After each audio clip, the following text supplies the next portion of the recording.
Speaker साहब, मैं कल से बड़ा कशमकश का शिकार हूं।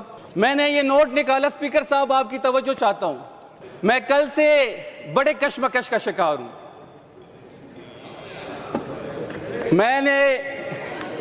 मैंने 100 रुपए का नोट निकाला, मैंने फिर 500 का निकाला, फिर 1000 का निकाला, फिर 5000 का निकाला। इस पे एक इबारत होती थी, वो इबारत मुझे मिल नहीं रही। वो इबारत इन्होंने मिटा दी है। अब मैंने गूगल पे सर्च किया, गूगल भी कंफ्यूज है। मैंने जिंदगी में पहली दफा गूगल को भी कंफ्यूज देखा। मैंने गूगल से पूछा कि जी ये इबारत कब मिटाई गई है। अब गूगल कह रही है कि ये 2025 में मिटाई गई है। वो जो इबारत थी कि रिस्क हसूल ऐन इबादत है, वो इबारत इस नोट पे 2025 से गायब है। तो मेरे समझ में ये बात आई जनाब स्पीकर कि ये जो इबारत होती है जब ये करप्शन करते हैं, 5300 अरब की एक करप्शन है, 17 पंजाब में सिर्फ फैसलाबाद में 1 अरब की करप्शन हुई है, सिर्फ एक शहर का ऑडिट हुआ है। जब ये पूरा पंजाब का ऑडिट होगा तो ये करबों की कहानी है।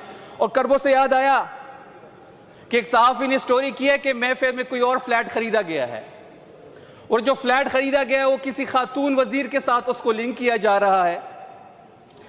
और जब मैंने नोटों को, स्पीकर साहब, मैंने नोट को देखा तो वो इबारत इसमें नहीं थी। मैंने कहा इंसान है, इंसान के अंदर ज़मीर होता है। वो भी जब आप करप्शन करते हैं और नोट को देखते हैं और वो इबारत इस पर लिखी होती है तो ज़मीर मुलामत करता है, बंदे को थोड़ा एहसास होता है कि जी मैं क्या कर बैठा। तो उस एहसास से बचने के लिए उन्होंने नोट से ये चीज हटा दी है।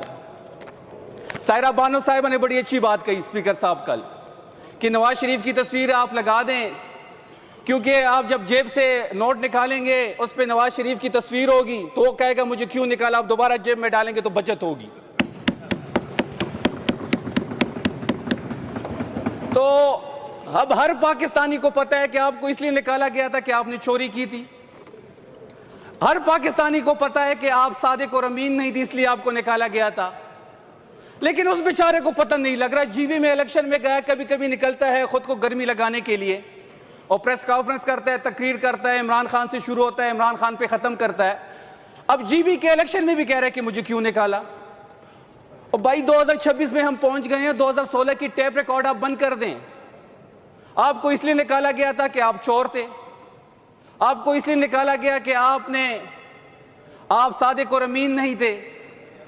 और जीबी के इलेक्शन से याद आया जनाब स्पीकर के तारीख में पहली दफा 3 इलेक्शन जीबी की हुए हैं। ये चौथा इलेक्शन था। 3 की 3 इलेक्शन जो है वो फेडरल गवर्नमेंट में जो होता है वो जीतता है।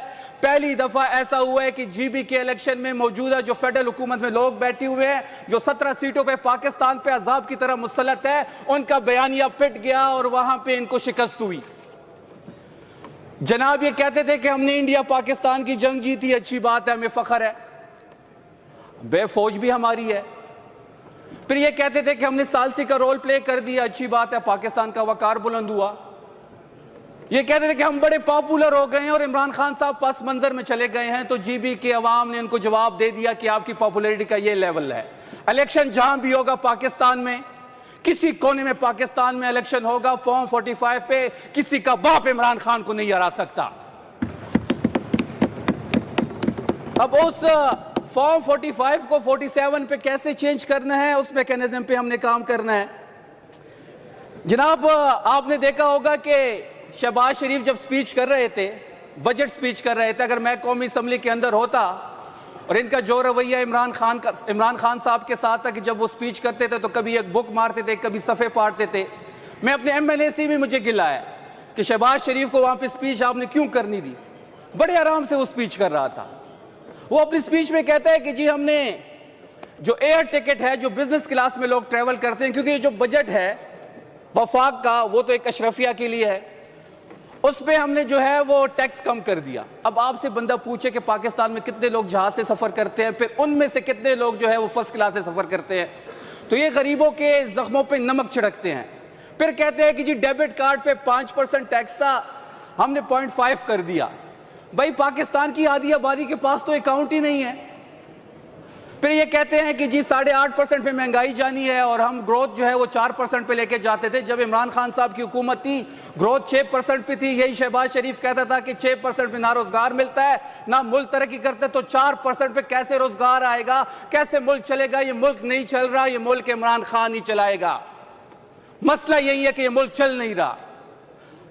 हर काम हमारे साथ हुआ, पूरी रियासत की मशीनरी इनके साथ है, और ये सियासी जो इनकी दौड़ है उसमें ये अलग जो है दौड़ रहे हैं, फिर भी फिनिशिंग लाइन पे नहीं पहुंच रहे। नून लीग जो है वो इस दौड़ में अकेली दौड़ रही है। वो एक मूवी थी, इसमें वो बंदा भागता था तो वो जो साथ भागते थे उस पर फायर करते थे ताकि मेरे साथ कोई भागे ना। ये अकेले भाग रहे हैं, फिनिशिंग लाइन पे नहीं पहुंच रहे। तो ये ना अहल है, निकम्मे है, ने कट्टू हैं। और रियासत को भी पता लग गया है कि हम ये क्या कर बैठे हैं। अब मुल्क जो है इमरान खान के बगैर चल नहीं सकता। इमरान खान साहब के बगैर पाकिस्तान और इमरान खान साहब जो है वो लाजिम और मलजूम है। अब मैं थोड़ी बात मरियम नवाज की करूंगा, सब्दी माँ, क्योंकि वो खुद ही पंजाब के लोग कहते हैं कि सब्दी माँ। अब सब्दी माँ जो है वो सौतेली माँ के सलूक पे आ गई है। अगर आप पंजाब का बजट उठाएं, मैं चैलेंज करता हूं जनाब स्पीकर ऑन द फ्लोर कि फी कस के लिए एजुकेशन के पैसे हमने ज्यादा रखे हैं, हेल्थ में हमारे पैसे फी कस पे अगर आप डिवाइड करें तो सबसे ज्यादा है। अगर आप पुलिस डिपार्टमेंट की बात करें, अमन व अमान की बात करें तो सबसे ज्यादा पैसे हमने रखे हैं। मैं चैलेंज कर रहा हूं पीपल्स पार्टी को भी, नून को भी, सिंध की गवर्नमेंट को भी, बलोचिस्तान को भी, क्या ये मुनाजरा करते हैं? हम अपना बजट आपके सामने रखते हैं, आप अपना बजट लेके आए और मुजम्मिल साहब जो है वो खैबर पख्तूनख्वा को रिप्रेजेंट करेंगे। हम ये साबित करेंगे कि जो बजट इस बार हमने दिया है वो पूरे पाकिस्तान में तमाम सूबों से, तमाम फेडरल गवर्नमेंट से बेहतरीन बजट है। जनाबे मैडम स्पीकर, आपको सीट पे खुशामदीद कहता हूं। एक वजीर खजाना है पंजाब का, अब वो जब बजट पेश कर रहा था और मैं वो टीवी स्क्रीन पे देख रहा था, मैं बड़ा हैरान था। अब वो बजट पेश करने आया था या किसी की फैमिली की ब्रांडिंग करने आया था?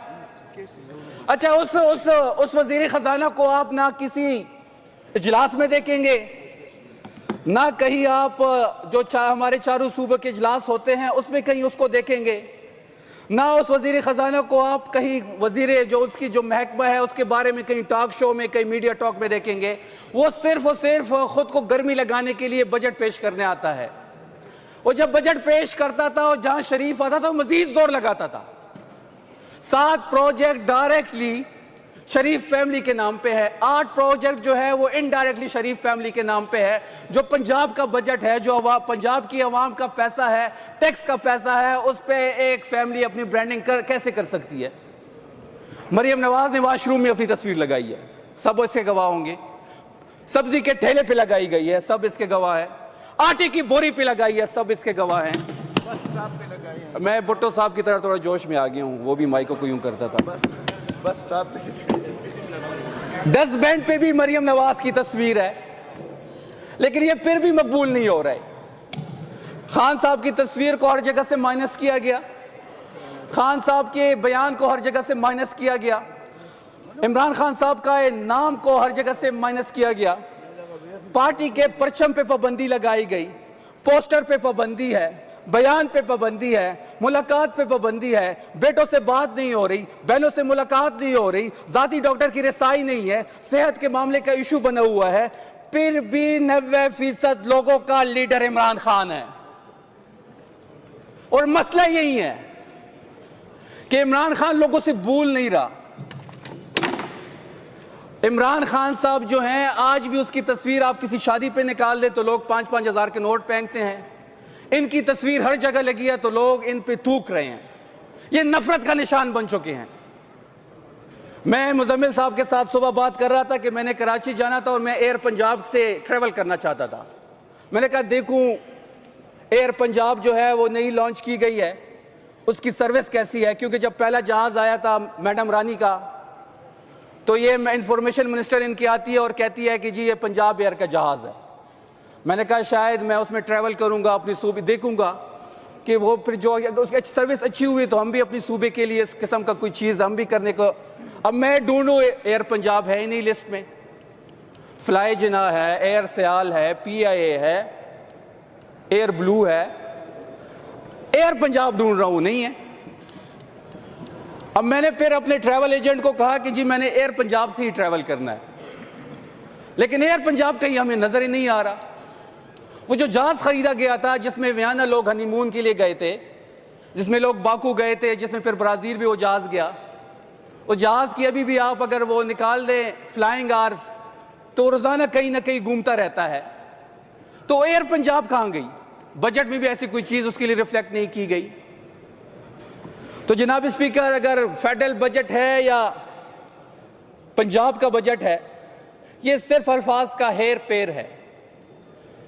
मैडम स्पीकर, आफरीदी साहब को 8 महीने हो गए हैं, वो एक नेशनल लीडर के तौर पे उभर रहे हैं, और सबसे बड़ा मसला आफरीदी साहब से इनको यह है कि वो इमरान खान साहब के बयानिए पे खड़े हैं, वो 1 इंच पीछे नहीं हट रहे। अगर ऐसा कुछ होता तो फिर अंदर मुलाकात हो जाती, अगर अंदर मुलाकात नहीं हो रही तो वो अपने नजरिए पे खड़ा है।